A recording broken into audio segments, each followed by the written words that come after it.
సిఫారసు చేస్తుంది. 15 రాష్ట్రాల నుంచి అధ్యయన బృందాలు వచ్చినాయి తెలంగాణకు.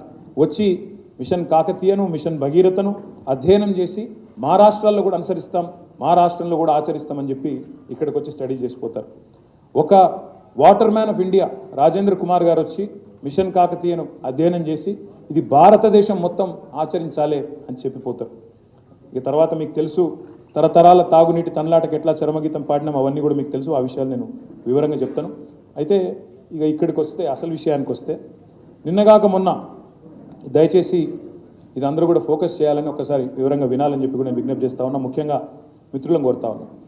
నిన్నగాక మొన్న తెలంగాణ ప్రభుత్వం, కొత్తగా కొలువుదీరిన తెలంగాణ ప్రభుత్వం ఒక తప్పుల తడక, ఒక అబద్ధాల పుట్టలాంటి శ్వేతపత్రం పేరిట ఒక అంకెల గారెడీకి, అభాండాలకు తెరదీసింది. అప్పుల పేరుతో అభాండాలు వేసే ప్రయత్నం చేసింది. 6,71,000 కోట్ల అప్పులున్నాయి అని చెప్పి తప్పులు చెప్పింది ఈరోజు ప్రభుత్వం. అసెంబ్లీ సాక్షిగా, అత్యున్నత చట్టసభ సాక్షిగా పూర్తి స్థాయి సత్యదూరమైన మాటలకు తెరదీసింది ఈ ప్రభుత్వం. అందుకే వాళ్ళ డొల్లతనాన్ని, వాళ్ళ రాజకీయ దివాలా కోరుతనాన్ని వివరించడానికే ఈరోజు ఈ శ్వేతపత్రం. అప్పుల పేరుతో అభాండాలు వేసినారు. కానీ వాస్తవం ఏంటి అంటే ఈరోజు తెలంగాణ అప్పులు వాస్తవికంగా ఎంత, వాళ్ళు చెప్పిన లెక్క ప్రకారమే 3 లక్షల, వాళ్ళ శ్వేతపత్రంలో చెప్పారు FRBM పరిమితిలో ఉన్న అప్పులు కేవలం 3,89,673 కోట్లు. 3,89,673 కోట్లు. అందులో వాళ్ళ ప్రభుత్వం మాకు ఇచ్చిపోయిన అప్పులు, పాత అప్పు ఆనాడు 2013-14లో వాళ్ళు దిగిపోయే నాటికి ఉన్న అప్పులు 72,658 కోట్లు. ఇక్కడ ఒక్క మాట కీలకం. దయచేసి మీరు దయచేసి నేను మిమ్మల్ని కోరేది, ఇక్కడ దయచేసి మీ అందరినీ కూడా ప్రార్థించేది, ఇక్కడ ఇంపార్టెంట్ పాయింట్ ఏంటంటే మాకు 2013-14లో ఇచ్చింది, వాళ్ళు ఇచ్చిపోయింది 72,658 కోట్లు. వాళ్ళు ఇచ్చిన శ్వేతపత్రం ప్రకారమే FRBM పరిమితి లోపల మేము రాష్ట్ర ప్రభుత్వం తెచ్చిన అప్పులు 3,89,000 చేసిన అప్పు FRBM పరిమితి లోపల ఎంత అంటే 389 మైనస్ 72,658 తీసుకుంటే 3,17,015 కోట్లు మాత్రమే. కానీ దాన్ని ఎంత బుకాయింపు అంటే ఈ 3,17,000 కోట్లను 6,71,000 కోట్లు అని చెప్పి వాళ్ళు ఇలా చిత్రీకరించే ప్రయత్నం చేస్తూ ఉన్నారు.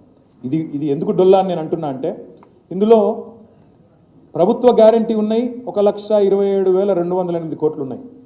స్పెషల్ పర్పస్ వెహికల్స్గా డైరెక్ట్గా హైపోతకేషన్తో, అంటే ఉదాహరణకి విద్యుత్ సంస్థలు ఉంటాయి, భద్రాద్రి అనే ప్రాజెక్టు కట్టాలా, యాదాద్రి అనే ప్రాజెక్టు కట్టాలా, భద్రాద్రి కట్టాలన్నా యాదాద్రి కట్టాలన్నా గవర్నమెంట్ గ్యారంటీ లేకుండానే సెల్ఫ్ హైపోతకేషన్. అంటే ఇప్పుడు ఎట్లాంటి ఉదాహరణకు మీరు కారు కొనుక్కుంటారు, కొన్ని కార్ల మీద చూస్తూ ఉంటారు మీరు తిరుగుతున్నప్పుడు, hypothecated to state bank of India అని రాసి ఉంటుంది. అంటే ఏంటిది, మీరు కనుక ఆ అప్పు కట్టకపోతే బ్యాంకు వాళ్ళు ఆ ఆస్తిని తీసుకుపోతారు అని అర్థం. దానికి ఆడికాడికే సరిపోతుంది అని అర్థం. వాళ్ళు ఆ ఆస్తిని తీసుకుపోతారు అని అర్థం. దానికి ఆడికాడికే సరిపోతుంది అని అర్థం. ప్రభుత్వ గ్యారంటీ ఉన్నవి 1,27,000 కోట్లు అయితే, ప్రభుత్వ హామీ లేని రుణాలు 59,000 కోట్లు అయితే, స్పెషల్ పర్పస్ వెహికల్స్ 1,18,557 కోట్లు అయితే, ఈ మూడింటిని కూడా కలిపి ఈ 389కి కలిపి మొత్తం 6,71,000 కోట్లుగా చూపెట్టే ప్రయత్నం, ఒక దివాలాకోరు ప్రయత్నం ఈ ప్రభుత్వం చేస్తూ ఉంది. నేను రాష్ట్ర ప్రజలకు చెప్పేది ఏమంటే, మేము మొన్న డిసెంబర్ 3 నాడు దిగిపోయే నాటికి రాష్ట్రం మీద ఉన్న మేము తీసుకొచ్చిన నిధుల కూర్పు మొత్తం కలిపితే కేవలం 3,17,015 కోట్లు మాత్రమే. వాళ్ళు చెప్తున్నట్టు 6,71,000 కోట్లు కాదు. ఇది శుద్ధ తప్పు, శుద్ధ అబద్ధం, ఇది అవాస్తవం. దయచేసి ప్రజలు గ్రహించాలని చెప్పి కూడా నేను కోరుతా ఉన్నా.